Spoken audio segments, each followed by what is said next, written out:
Assalamualaikum warahmatullahi wabarakatuh. Selamat siang, halo teman pemilih. Senang sekali saya Retno Maria Palupi dapat menemani Anda di podcast KPU Kabupaten Batanghari dalam opsi obrolan pemilu santai dan informatif. Teman pemilih, episode opsi kali ini terasa sangat spesial. Kita akan bahas satu hal penting yang sering luput dari perhatian publik, namun sangat menentukan kualitas pemilu, yaitu sinergitas antara KPU dan Kejaksaan.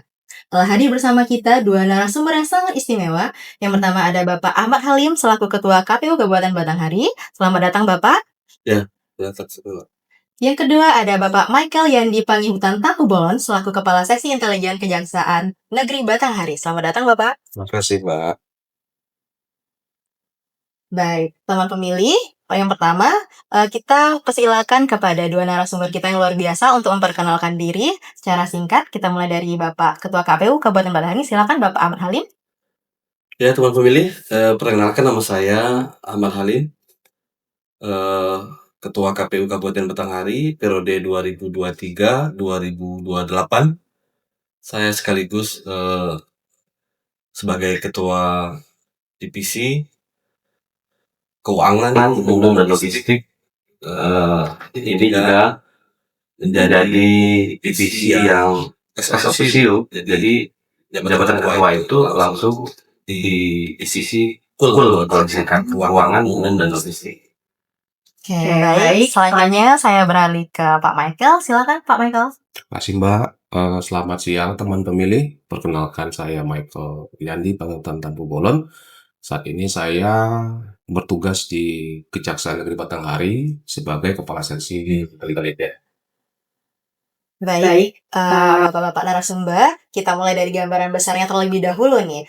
Kepada Pak Ahmad Halim, selaku Ketua KPU Kabupaten Batanghari. Pak Ahmad Halim, kenapa nih? Mengapa sinergitas antara KPU dan Kejaksaan menjadi sangat penting dalam penyelenggaraan pemilu, khususnya untuk menjaga integritas sejak awal tahapan? Silakan, Bapak. Ya, baik. Terima kasih, Mbak. Tahapan pemilu kan memang tahapan yang cukup panjang. Jadi ada proses perencanaan, ada proses pencalonan, ada proses kampanye dan juga distribusi logistik. Jadi memang di tingkatan pusat KPU RI sudah melakukan MOU atau kerjasama tentang kesepahaman. Kalau Bapak KPU-nya itu nomor 14 tahun 2022. Di situ ada ruang lingkup yang menjadi penting antara KPU dan juga Kejaksaan. Secara tidak langsung bahwa di seluruh lapisan antara provinsi kabupaten itu juga harus mengemban yang sama.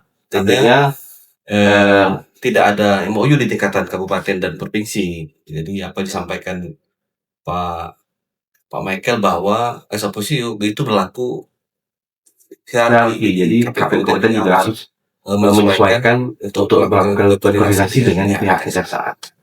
Yang paling penting, sangat penting, karena KPU tidak bisa bekerja sendiri. Suksesnya KPU tentu ada pihak-pihak lain, instansi lain yang juga ikut sukses. Baik, terima kasih Pak Ketua. Selanjutnya saya beralih ke Pak Michael. Nah, Pak Michael, dari perspektif Kejaksaan nih, bagaimana Bapak melihat peran Kejaksaan dalam mendukung KPU menjaga pemilu yang berintegritas? Baik Mbak, terima kasih untuk pertanyaannya.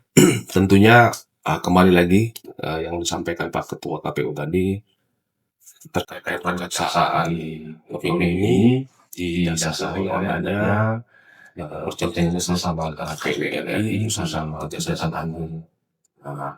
Tindak lanjut atau penggunaan dari MOU itu secara eksekusi dulu, secara langsung otomatis di daerah pun meneliti apa yang terdapat dalam nota kesepakatan atau MOU tersebut. Nah, tindak lanjut dari MOU tentunya tindak lanjut satu membuat aturan untuk instruksi berupa insya dasar nomor 3 tahun 2023 yang kemudian digunakan dalam bentuk petunjuk teknis Kejaksaan Umum dan Intelijen bahwasanya Kejaksaan itu berperan penuh turut mendukung dan mensukseskan pemilihan umum. Nah, terakhir kita kemarin pilkada serentak tahun 2024. Oke, baik. Teman pemilih, salah satu peran penting kejaksaan ada pada fungsi intelijen, terutama dalam deteksi dini potensi pelanggaran pemilu. Pak Michael, bisa dijelaskan secara sederhana, apa itu posko pemilu yang ada di kejaksaan? Dan bagaimana nih peran intelijen kejaksaan dalam mendeteksi potensi persoalan sejak awal? Silakan.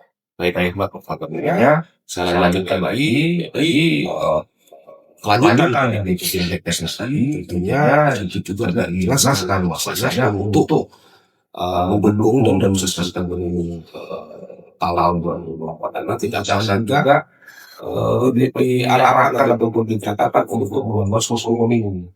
Posko pemilu ini apakah karena kemudian tempat di mana jajaran intelijen mengamati situasi kondisi sebelum pemilu, bahkan pada saat pemilu dan pasca pemilu. Nah, apa yang diamati?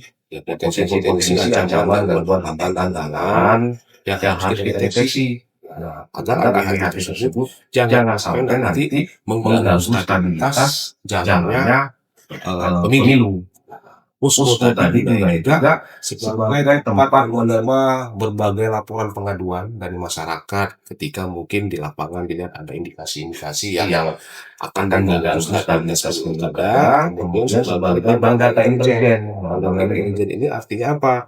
Disitulah data-data terkait dengan tahapan pemilu, kemudian dengan pelaksanaannya pada saat menjelang pemilu atau proses pemilu, semua ada data sendiri, termasuk juga pada saat pemilihan. Nah, makanya pada waktu lalu betul saya di sini di tempat saya mama itu kondisi sekali pada saat pemilu tidak lepas acara tidak sama KPU dan Bawaslu. Nah, di situ pada saat itu kami dari selesai pemungutan suara kami update semua TPS itu harus kami update karena memang ada perintah standby sampai pagi. Jadi tidak lepas pimpinan kami di pusat secara langsung memantau. Jadi dianggap statistiknya. Ini misalnya konten ini gimana nih? Kok belum ada masuk? Nah, jadi kita tidak lepas dari pantauan pimpinan juga.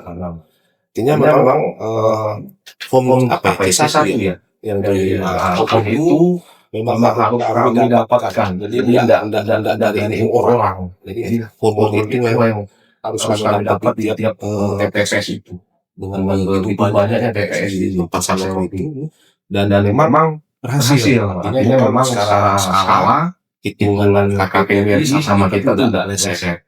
Ada perbedaan tipis lah. Nah, jadi saya ulangi lagi, fungsi posko itu pertama tempat kita menerima teman-teman yang sesuai saudara data kita sampaikan kepada pimpinan.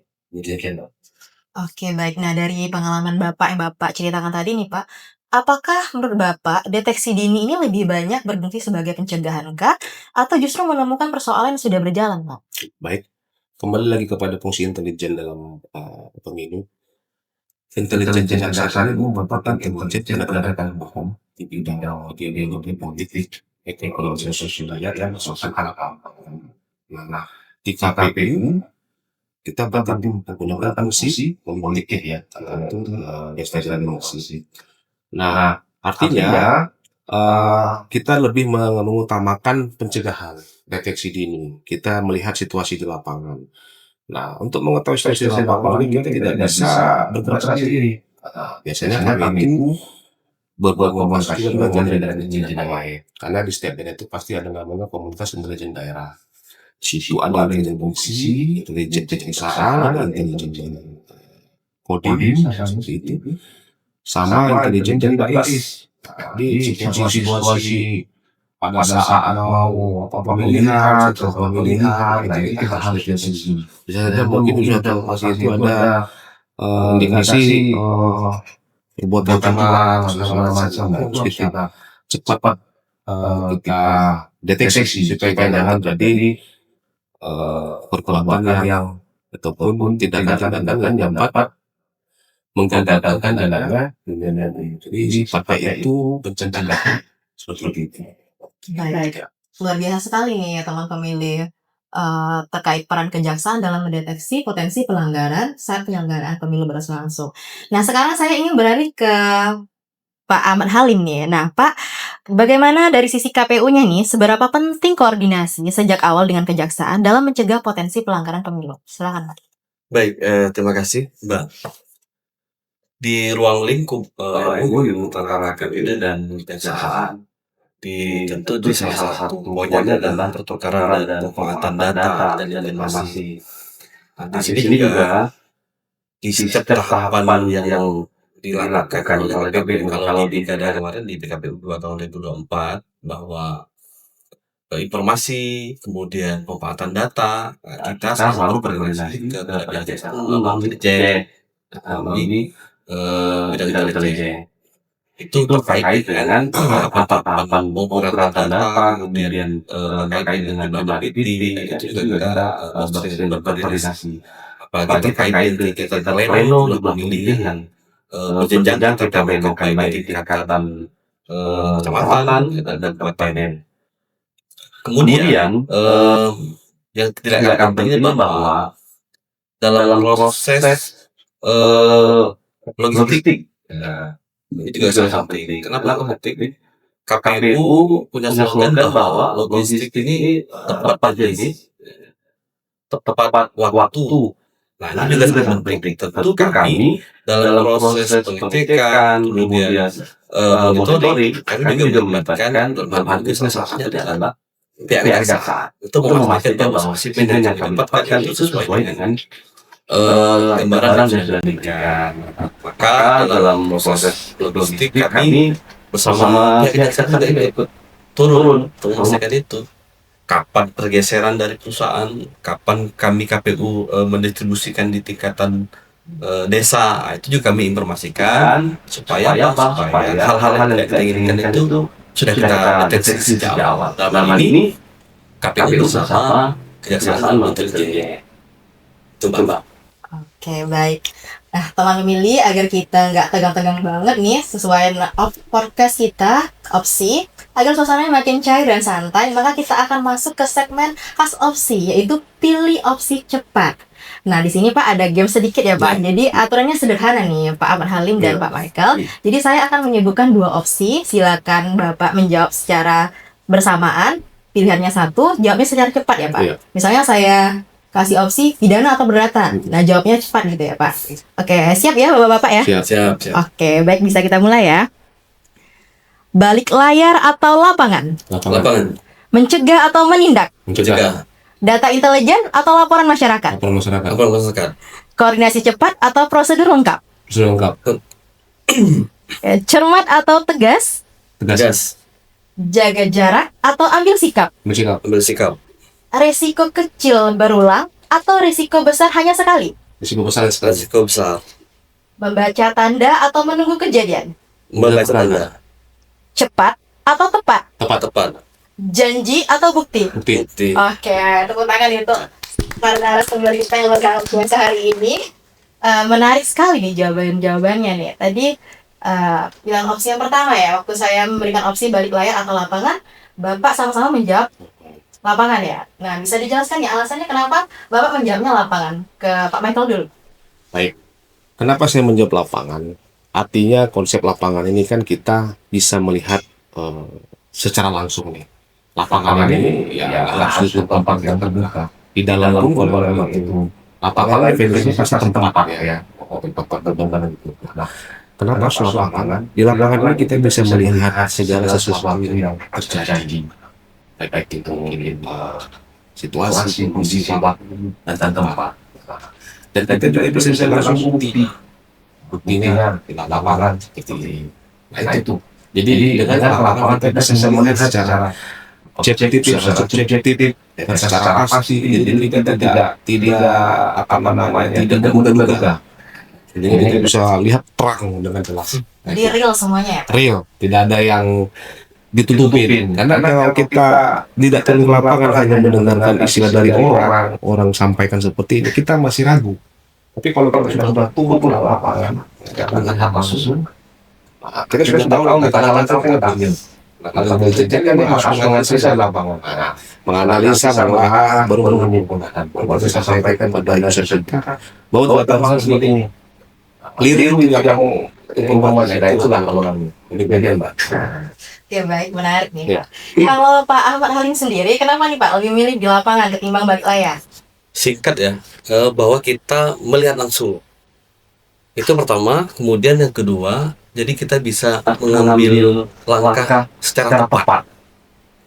Jadi tidak lagi informasi dari orang, jadi kita bisa melihat langsung situasi kondisinya, kemudian juga kita bisa mengambil langkah itu bukan hanya cepat, namun tepat. Ya, baik. Cepat, namun dari tepat. Nah, kemudian yang opsi kedua, saya memberikan opsi mencegah atau menindak. Dua-duanya sama-sama menjawab menindak ya tadi? Saya mencegah. Oh, mencegah. Dua-duanya sama-sama menjawab mencegah. Nah, kita dengerin dulu nih alasan dari Pak Michael kenapa menjawab mencegah. Kembali tadi, mencegah itu sebetulnya lebih baik daripada menindak. Karena terlepas dari kita manusia ini tidak terlepas dari kesalahan. Ketika kita sudah tahu hal itu salah, ada baik-baik kita cegah supaya jangan menimbulkan dampak yang tidak baik. Artinya bisa saja sesuatu yang kita lakukan salah itu menimbulkan dampak kepada kita sendiri maupun orang lain. Jangan sampai ada korban-korban yang ini tidak bersalah dalam berbuat itu, tapi berdampak kepada dia. Artinya ini kita mencegah. Nah, karena ya mencegah lebih baik daripada menindak. Mencegah lebih baik daripada mengobati. Karena kalau sudah mengobati itu sulit. Banyak yang harus kita korbankan. Ya, jadi kalau bisa ya jangan mendapat efek yang tidak enak. Jangan mati. Kalau ada korban. Jadi kayak gitu. Menarik slogannya Pak Michael, mencegah lebih baik daripada menindak gitu ya Pak? Iya. Kalian harus mencegah supaya jangan berakibat yang tidak baik bagi orang banyak. Menarik. Selanjutnya nih, Pak Ahmad Halim tadi juga menjawab mencegah ya Pak? Iya. Nah, silakan Pak alasannya Pak. Ya tentu kalau bicara dalam konteks pemilu bahwa mencegah ini opsi yang harus diambil. Kenapa? Kalau memang nanti terjadi atau terjadi pelanggaran dan hak tindak, tentu ini akan menyebabkan gangguan di tahapan selanjutnya. Maka opsi ketiga inilah yang sangat tepat dan harus diambil.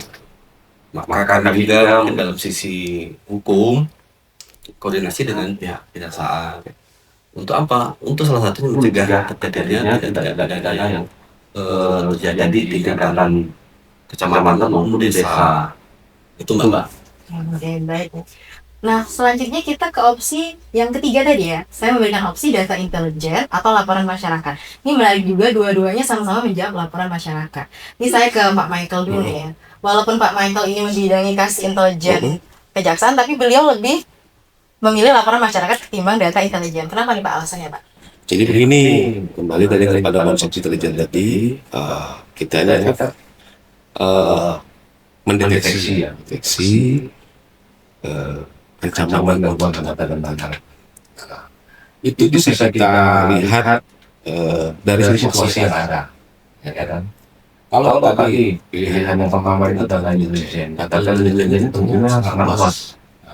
Tapi untuk mendukung data intelijen ini bisa ada kontribusinya, itu nggak lepas dari adanya informasi dari masyarakat atau orang.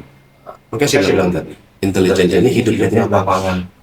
Lapangan itu kan bisa di mana saja, di tempat A, tempat B, di kantor A, di sekolah. Nah, itu kan sumber informasi. Maka intelijen ini banyaknya harus berteman, mencari informasi, kemudian menganalisa, baru mengumpulkan.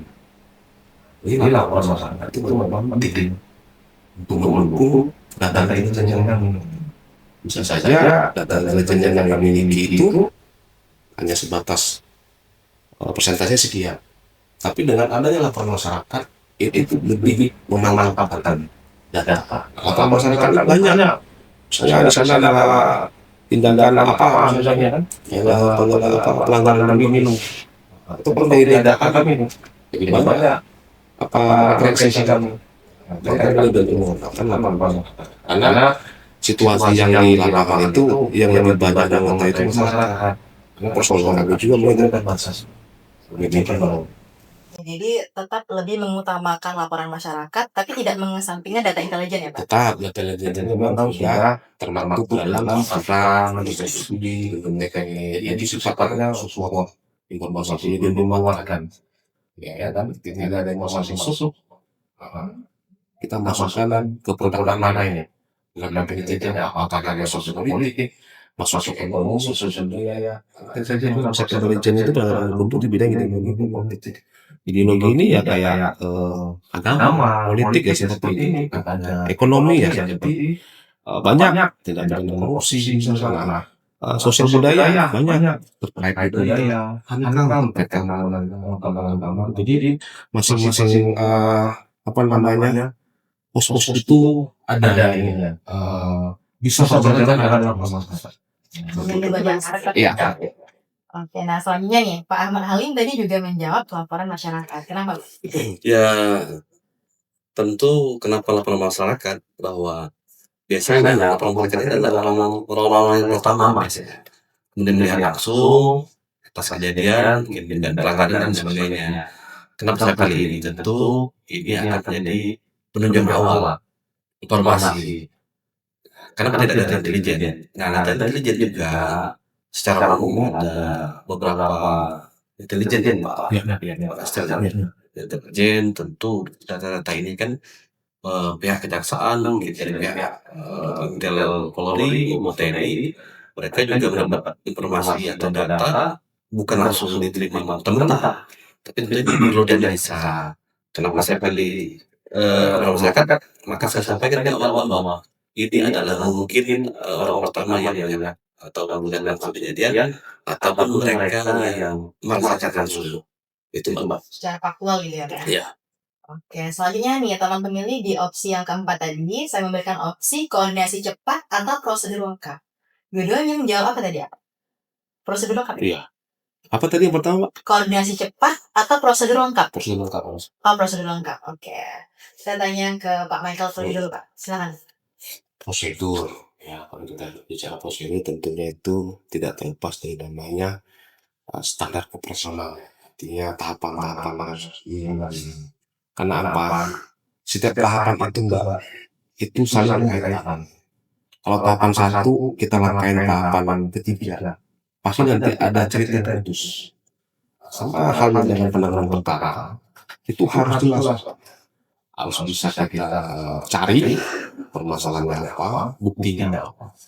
Nah, kita tidak bisa juga menyatakan orang langsung bersalah karena kita menunjuk aja sebagai data. Artinya rangkaian cerita ataupun tahapan-tahapan ataupun proses yang itu harus lengkap tadi ya. Harus lengkap. Jadi harus lengkap. Karena kalau nggak lengkap nanti kita sulit menyimpulkan. Jadi ada yang dilangkahi nanti pasti kita bingung. Jadi prosedur itu harus lengkap, administrasi harus lengkap. Itulah prosedur Mbak. Jadi harus ada proses yang harus dilalui. Namanya prosedur kan. Nah, jadi harus lengkap. Kalau nggak lengkap, pasti nanti akan menjadi temuan. Barangkali demikian, Mbak.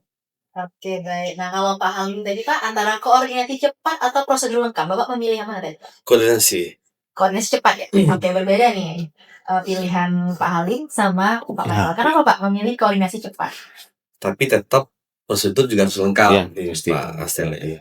Kenapa koordinasi cepat? Karena ini juga kalau terkait dengan pemiluan ini kan ada rentang waktu yang harus kita selesaikan. Karena semua tahapan itu sudah ada waktu yang ditentukan. Contoh saat kampanye itu dilakukan dalam waktu 3 bulan. Jadi nggak setelah itu atau sebelum itu kan belum bisa dilaksanakan. Kemudian mungkin di tahapan pencalonan ada 3 hari waktunya. Kalau pilkada kemarin itu di bulan Agustus di tanggal 26 atau 28. Nah, ini perlu dikoordinasikan cepat. Karena ini berkaitan dengan rentang waktu tahapan. Namun jika terjadi hal-hal yang tidak kita inginkan, ini juga tidak menyampaikan terkait dengan prosedur lengkap. Kenapa? Karena itu jadi SOP. Prosedur lah yang akan menunjang proses tindakan yang harus kita lakukan. Nanti kalau prosedurnya salah, SOP nggak kita pedomani, tentu jadi maladministrasi nanti. Jadi kita juga ini bisa disalahkan. Jadi koordinasi cepat dan prosedur lengkap keduanya perlu dijalani dengan tepat. Oke, berarti dalam penyelenggaraan pemilu nggak bisa lepas dari dua-duanya ya. Nggak bisa lepas dari dua-duanya. Koordinasinya juga harus cepat, kemudian tentunya nggak bisa mengesampingkan prosedurnya ya. Karena saya tambahkan prosedur lengkap inilah nanti yang menjadi suatu hal yang bisa mengamankan kita. Nah, kita sudah jalankan sudah prosedur, nah inilah yang bisa mengamankan kita. Ketika kita lalai dengan prosedur, nah ini bisa menjadi masalah gitu. Jadi prosedur itu memang hal yang nanti akan menjadi pengalaman baik. Ya, dua-duanya sangat-sangat penting ya. Saling mengisi lah. Nah, teman pemilih ini opsi yang kelima nih. Tadi saya memberi opsi cermat atau tegas. Nah, Pak Michael tadi menjawab apa, Pak? Tegas. Tegas ya. Nah, kenapa Pak jawabannya tegas? Tegas itu perlu, itu menunjukkan suatu pola pikir ya, memikir dan bersikap ketika kita melihat situasi yang tentunya kita harus tindakan apa yang kita Tentunya ketika kita datang ke suatu situasi harus ada sikap, harus tegas. Kalau kita melihat adanya tadi kembali kepada SOP tadi, ada SOP tidak dipenuhi oleh suatu orang, lembaga atau organisasi. Nah, tentunya ini kan akan merusak sistem sebetulnya. Ini dalam hal penegakan hukum ya, Pak. Kalau tadi dalam hukum, nah kalau ini tidak dilakukan dengan suatu ketegasan, nah ini lama-lama ya akan pertahanan. Yang salah lagi ya SOP tadi yang tadi ini akan terus berjalan terus. Jadi harus ada sikap yang tegas. Tegas arti di sini terukur. Tegas sebenarnya pencegahan juga itu sebenarnya sikap yang tegas, tapi terukur. Ya kan? Itu pencegahan itu sebenarnya bukan sesuatu yang diharamkan. Ya kan? Nggak boleh. Ini harus seperti ini enggak. Tapi pencegahan itu termasuk suatu tindakan yang harus kita tunjukkan dengan ketegasan. Jangan sampai terjadi sesuatu hal yang berdampak berbahaya. Banyak pelaksanaan seperti apa ya, mungkin kita bisa melakukan sosialisasi, pendekatan dan berikan edukasi, ya kan, melakukan penggalangan. Ini sebenarnya sikap yang tegas juga supaya jangan terjadi hal-hal yang nanti ke depannya tidak memberi teguran pun sebenarnya itu sikap sebenarnya. Diingatkan. Nah, itu sebenarnya sikap yang tegas. Jadi jangan tegas itu diidentikan dengan sesuatu yang keras. Enggak. Tapi sikap yang diambil langkah teguran sebenarnya untuk terukur. Nah, kalau kita tidak ada sikap, ini kan abu-abu. Ya kan? Berikan edukasi tidak, berikan teguran tidak. Nah, ini kan bingung bedanya. Ini harus seperti apa gitu. Tapi kalau tegas, teguran aja yang ada ya. Itu sudah menunjukkan ketegasan. Artinya kan sudah ada upaya untuk mencegah. Nah, itu kalau ketegasan proses itu sikap yang secara psikologis itu menunjukkan itu memperkuat teguran lagi. Tegas harus nggak bisa, bukan berarti keras, tapi dia terukur. Nah, tapi di situ ada seperti dorongan. Secara psikologis, sikap kita itu teguran itu dorongan itu supaya jangan seperti itu. Padahal seperti itu, Pak. Pandangannya. Baik, Pak. Terima kasih.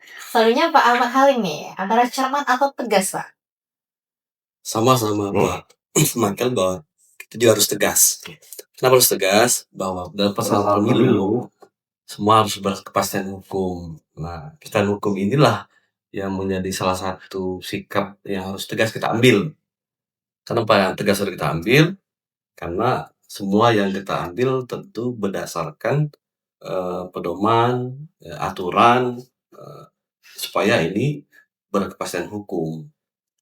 Kalau langkah ini tidak kita ambil tegas, takutnya nanti akan mengganggu dalam proses tahapan-tahapan. Mungkin itu aja, Mbak. Oke, baik. Selanjutnya nih teman pemilih, kita beralih ke opsi yang keenam. Saya memberi opsi jaga jarak atau ambil sikap. Ke Pak Michael dulu nih, Pak. Bapak tadi memilih opsi ambil sikap ya? Iya. Oke, kenapa Pak demikian? Ya tadi masih berhubungan dengan apa tadi? Tegas tadi. Ketika kita melihat situasi seperti apa di lapangan, ya kita harus bersikap. Nah, banyak sikap tadi bisa tegas. Ya kan? Nah, sikap tegas tadi saya sampaikan kan, bisa polanya dengan bentuk teguran, himbauan, sosialisasi, edukasi. Nah, jadi kita tuh harus ambil sikap. Jangan ketika ada persoalan kita diamkan. Kalau kita diamkan nanti ini bakal apa namanya ya, berakibat ataupun berdampak yang tidak baik. Nah, harus ambil sikap, harus inisiatif. Jangan kita diam dan membiarkan gitu. Nah, itu konsep yang berhubungan sebetulnya ketegasan dan sikap. Nah, sikap itu ya tegas tadi seperti itu. Oke, baik. Kita beralih ke Pak Ahmad Halim nih, Pak. Kenapa Pak mengambil sikap? Ya, harus mengambil sikap. Karena kita sebagai pelaku ya di penyelenggara, tentu kita harus bersikap, harus mengambil sikap. Nanti kalau kita jaga jarak, nanti seolah kita Menghindari masalah gitu ya pertama menghindari masalah, kemudian lari dari tanggung jawab dan lain sebagainya. Karena ini semua berkepastian hukum, harus kita ambil sikap tegas dan juga kita harus bersikap untuk memastikan bahwa dalam proses tahapan, mungkin dalam sumber daya manusia di tingkatan ad hoc KPU ya, seperti PPK, PPS, ini juga di jajaran KPU juga harus mengambil sikap. Kenapa? Karena semua yang kita pedomani adalah berdasarkan ketentuan yang ada, menyangkut dengan juga terkait dengan SOP yang dibahas tadi. Ini sangat berkaitan sekali. Tentu opsinya ya yang harus diambil adalah mengambil sikap. Oke, menarik nih teman pemilih. Nah, selanjutnya nih teman pemilih, di opsi ketujuh, saya memberikan opsi resiko kecil berulang atau resiko besar tapi hanya sekali. Nah, dua-dua narasumber kita sama-sama menjawab resiko besar tapi sekali. Nah, mengapa demikian? Ke Pak Michael dulu nih, Pak. Terima kasih Mbak. Tentunya dalam menjalankan organisasi, ketika kita bekerja tidak terlepas dari namanya risiko. Ya, risiko itu bisa risiko besar dan kecil ya. Nah, nanti ini kan terurai lagi nih risiko kecil itu apa saja, risiko besar. Tentunya tidak bisa lepas dari risiko. Ya. Kenapa harus risiko besar? Risiko besar ini mungkin risiko yang sudah paling puncaknya, ya kan? Di atas risiko dari segala-galanya. Ya, tetap kita harus terima risiko, Mbak. Ya kita maunya kan kalau terima risiko ini kan jangan banyak-banyak. Nah, besar sekali. Nah, itu aja. Kalau risiko nggak mungkin lah. Kayak di pekerjaan di lapangan, kita risiko dengan orang-orang sekitar yang mungkin tidak menyukai kita, mungkin ya. Karena mungkin kita dianggap seperti musuh barangkali. Ya, banyaklah kita di lapangan ini yang belum tentu suka dengan keberadaan kita ini. Yang mungkin sifatnya bisa menyusahkan orang, ya, menindak orang, itu risiko besar pasti itu akan selalu dihadapi. Ya, kita harus terima risiko, namanya pekerjaan. Apapun yang kita lakukan pasti punya risiko. Naik motor misalnya, kemungkinan risiko keserempet, ya kan, kecelakaan, maka itu pasti ada. Ya kan? Nah, jadi apapun hidup ini kita harus jalani, tidak terlepas dari namanya risiko, bencana, ya. Nah, ya siapa sih yang mau terima risiko banyak-banyak? Iya, Kalau tadi Mbak bilang risiko 2 kali atau 4 kali, siapa sih risiko 2 kali gitu. Karena satu sih nggak mau sampai 2 kali saya. Berat soalnya risiko tuh nggak ada yang mau, Pak. Ya kan? Risiko tuh pasti lebih identik dengan sesuatu yang sifatnya menjadi bikin kita susah. Ya kan? Nggak tenang. Itu kalau saya maknanya itu, Pak. Oke, baik, menarik ya Pak. Soalnya Pak Ahmad Halim, Ya, apa Pak? risiko kecil berulang atau risiko besar sekali tadi ya. Tentu saya mengambil sama dari Pak Michael bahwa cukup sekali walaupun besar. Nah, terkait besar kecilnya ini, itu kan perspektif sebenarnya. Bisa saja risiko besar Tapi bagi penerimanya sederhana, mungkin kecil, dengan sikap atau solusi yang diambil langkahnya seperti apa. Kalau berkaitan dengan konteks pemilu, tentu ya kalau besar cukup sekali, jangan terulang. Nanti ini menyebabkan hambatan dan lain sebagainya. Kalau bisa di dalam pola preventif pencegahan, ini juga harus kita terus upayakan. Kalau bisa ya yang besar sekalipun tidak terjadi gitu loh. Kalau di dalam konteks negara. Nah, itu diminimalisir. Maka melalui pencegahan, melalui preventif juga kita bekerjasama untuk memastikan risiko-risiko itu tidak ada. Gitu, Mbak. Oke, baik. Kemudian yang opsi ke-8 nih, Pak. Membaca tanda atau menunggu kejadian. Pak Michael, tadi Pak menjawabnya apa? Membaca tanda sama menunggu. Menunggu kejadian. Tentunya kayaknya membaca tanda. Membaca tanda. Ya. Alasannya, Pak? Tanda ya. Tanda ini kan identik dengan kode ya mungkin ya. Nah, kita tuh harus peka sebetulnya lihat situasi itu. Kalau dikasih kode seperti ini, nah kita lagi berpikir harus peka. Inisiatif itu harus bisa membaca situasi. Nah, dari yang hasilnya kita baca itu, ya kita harus bisa nanti ini. Tadi saya bilang baca situasi, lihat situasi, apa yang bisa kita lakukan, apa. Misalnya di sana ditemukan ada informasi kecurangan tidak dilindungi, ya, ada pasal pajak. Nah, kita harus petakan itu. Nah, apa yang kita bisa lakukan untuk mencegah? Ini harus cepat, tepat, akurat. Nah, itu apa ya konsepnya. Jadi membaca tanda itu perlu. Membaca sinyal kode itu perlu. Gitu kan. Oke, cepat, tepat, akurat ya. Oke, baik. Kemudian Pak Halim, alasannya Pak? Ya tentu sama ya.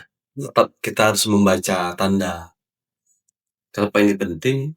Pasti kita juga sudah memiliki alasan pencontohan tadi bahwa risiko yang harus kita ambil, semua jabatan, semua kegiatan, semua tahapan memiliki risikonya masing-masing. Nah, membaca tanda ini adalah salah satu langkah supaya kejadian-kejadian yang tidak kita inginkan itu tidak terjadi. Maka jauh-jauh hari sebelum pelaksanaan, sebelum kegiatan, kita juga harus membaca tanda untuk memastikan bahwa hal-hal yang tidak kita inginkan itu tidak terjadi. Nah, itu Mbak. Singkat. Berarti pencegahan tadi. Pencegahannya. Kemudian yang ke-9 opsinya ada cepat atau tepat. Dua-duanya tadi menjawab tepat ya? Tepat. Oke, alasannya Pak Michael dulu. Ya, tepat. Oke, berarti semua sesuai dengan apa yang dicita-citakan. Apa yang disasarkan, apa yang diharapkan itu tepat. Berarti pengambilan diri. Sebetulnya kalau abang sih nggak bisa tidak bisa menjadi suatu apa namanya ya solusi ya. Kalau tepat itu ya kalau kami sih tadi saya bilang cepat tepat akurat. Nah, kalau bisa cepat gitu. Karena kalau lamanya nanti kita tiba-tiba ya kalau ditarget hilang gitu. Jadi tepat gitu. Jadi sudah menganalisa tepat langsung. Ini harus apa tadi tepat akurat ya? Iya, CPA. Enggak tadi apa tadi pilihannya itu? Cepat atau tepat? Tepat. Jadi kita sudah memprediksi wah ini tepat. Nggak salah sasaran. Nah, itu tepat. Jadi kan CPA lagi ya. Iya. Cepat, tepat, akurat. Karena kayak kita nembak kan ada yang lingkar-lingkar tuh kan. Ini kan poinnya ada yang jauh, ada yang dekat, ada yang tepat. Nah, kalau bisa tepat gitu. Karena nggak semua orang bisa memposisikan untuk dapat posisi yang tepat gitu. Kalau udah tepat berarti dia Benar. Tadinya ini Pak Halim nih Pak. Kenapa pilih tepat? Saya sama ya, memilih tepat. Karena opsinya cepat atau tepat. Iya. Kalau bisa kedua-duanya. Iya, kalau milih ya. Kalau milih ya. Nah, Kalau bicara kata tepat ini kan bicara ending sebenarnya. Iya. Bicara ending bahwa apa langkah yang kita ambil apa kegiatan yang kita laksanakan semua berending tepat. Tidak ada lagi pengulangan-pengulangan, tidak ada lagi kejadian-kejadian yang tidak kita inginkan. Maka langkah tepat ini adalah menjadi langkah yang harus kita ambil. Gitu. Pak Michael bilang tadi harus kayak orang nembak itu. Kenapa? Karena kalau poin tepat itu tentu poinnya lebih besar, lebih tinggi gitu. Maka kami juga memilih tepat. Ya, pas sekali nih adalah sebenarnya kita atau positif ya. Oke, yang terakhir nih Pak, opsi yang terakhir saya memberikan opsi janji atau bukti. Kayak Pak Michael dulu Pak, jawabannya tadi apa Pak? Boleh nggak pertanyaan itu saya balik? Kalau Mbak, iya jangan bukti. Kalau saya beri tentunya bukti ya Pak. Nah, itu bisa diterapkan sama hal apapun. Kalau dalam apa ya? Dadakan sekali nih pertanyaan. Nggak apa-apa. Yang kita tegakkan gitu. Misalnya dia menjanjikan saya mau ngasih saya apa gitu, misalnya barang atau apa. Tapi kan saya nggak lihat janjinya. Buktinya apa dulu nih? Ya. Biasanya lebih ke eksekusinya nih Pak. Iya, sama saya pun demikian. Jadi bukti itulah suatu kondisi yang menggambarkan apa yang sudah dibicarakan dalam misalnya itu digenapi, ya, dibuktikan. Oh, saya tidak hanya sekedar berbicara, Nggak ondo gitu ya Pak. ondo atau lagi PHP kan, hal palsu, tapi bukti. Ya, makanya kita tuh nggak perlu banyak cerita gitu ya. Karena orang banyak cerita terkadang ya jarang itu apa namanya ucapan itu bisa digenapi ya, dituntaskan. Kenapa? Ya, efeknya orang yang tadi mendengar banyak cerita tadi kan jadi orang cerita kan. Istilah sini itu berapa? Pembunuhan itu. Dindo nih. Dinda, Kando, Kando, doang. Dengar nih saya pesan. Nah, jadi itulah bukti itu perlu. Dindo ini ya kayak kita pacaran misalnya, Dindo ya. Kandungnya gini-gini saya ada, tapi dia emang bohong gitu loh. Seperti laki-laki yang menggara suatu hubungan, kita tadi Jadi ada om dua aja ya. iya, jadi kan dulu sama Adinda ini cuma ngomongnya aja gitu loh, tapi buktinya nggak ada gitu loh. Jadi kita asumsikan dengan usaha seperti itu, antara kemauan ada macam-macam mungkin berpandangan abangnya, bundanya gitu, janji palsu. Jadi tetap harus menantikan bukti ya Pak ya. Bukti harus ada bukti lah. Jadi nggak bicara apa namanya, nggak bicara hal palsu. Oke, menarik Pak. Iya.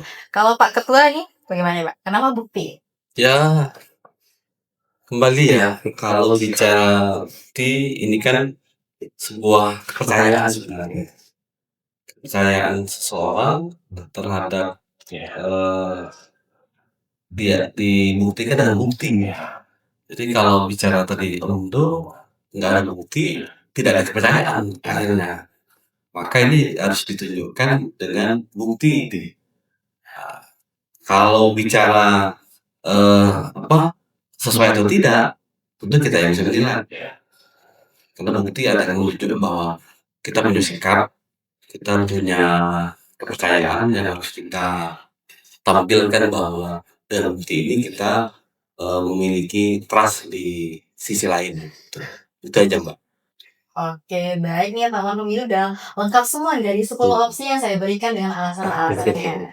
Sebelum saya tutup nih, saya ingin meminta pesan dari masing-masing narasumber kita ke Pak Ahmad dulu ya. Pak Hadim, apa pesan Bapak untuk teman pemilih terkait peran KPU dan pentingnya partisipasi publik Pak? Silakan.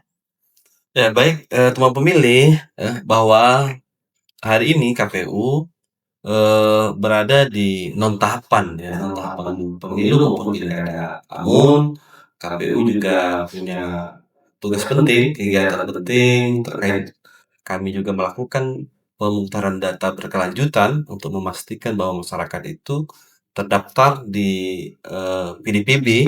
Kemudian juga ada kegiatan sosialisasi KPU untuk memastikan bahwa pemahaman pendidikan politik pada pemilih pemula untuk memastikan bahwa ke pemilu ke depan semua pihak bisa ikut serta berpartisipasi pada penyelenggaraan demokrasi 5 tahun sekali ini. Mungkin itu, Mbak. Oke, terima kasih Pak Arif. Selanjutnya nih Pak Michael. Oke. Apa pesan Bapak kepada teman community kita terkait peran kejaksaan dan pentingnya deteksi dalam pemilu? Baik, tadi sudah disampaikan di awal, kita perlu melakukan deteksi ya, melihat situasi di lapangan, memastikan bahwa pemilu ini tidak ada gangguan, ya, meminimalisir potensi ancaman gangguan melakukan dan tantangan. Artinya itulah konsepnya, kita harus deteksi supaya jangan terjadi hal-hal yang tadi rusak pesta demokrasi. Yang kedua, tetap kita menunjuk azas langsung dan bebas. Tentunya itu azas yang sudah melekat lah, yang mencerminkan demokrasi, kejujuran, dan keadilan. Nah, langsung pasti kita ya memilih secara langsung, umum, ya sesuai dengan masyarakat ya. Bebas ya, dia bebas memilih calon yang dia pilih. Ya, pemimpinnya akan dipilih.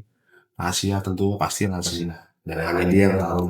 Nah, kembali tetap itu. Azas langsung umum bersaksi, yaitu menjunjung nilai-nilai demokrasi secara jujur dan adil. Makanya demikian. Oke, terima kasih Pak. Teman pemilih, dari obrolan hari ini kita belajar bahwa pemilu yang berkualitas tidak hanya ditentukan pada hari pencoblosan, tetapi dijaga jauh sebelum itu melalui sinergi yang kuat antar lembaga instansi yang terkait. Terima kasih kepada Bapak Ahmad Halim selaku Ketua KPU Kabupaten Batanghari, dan terima kasih juga kepada Bapak Michael Kiai Papua selaku Kepala Seksi Intelijen Kejaksaan bagi Batanghari. Bapak pemilih, jangan lupa untuk mengikuti dan menyimak episode podcast lainnya melalui kanal resmi YouTube KPU Kabupaten Batanghari. Saya Retno Maria Paulpi. Assalamualaikum warahmatullahi wabarakatuh.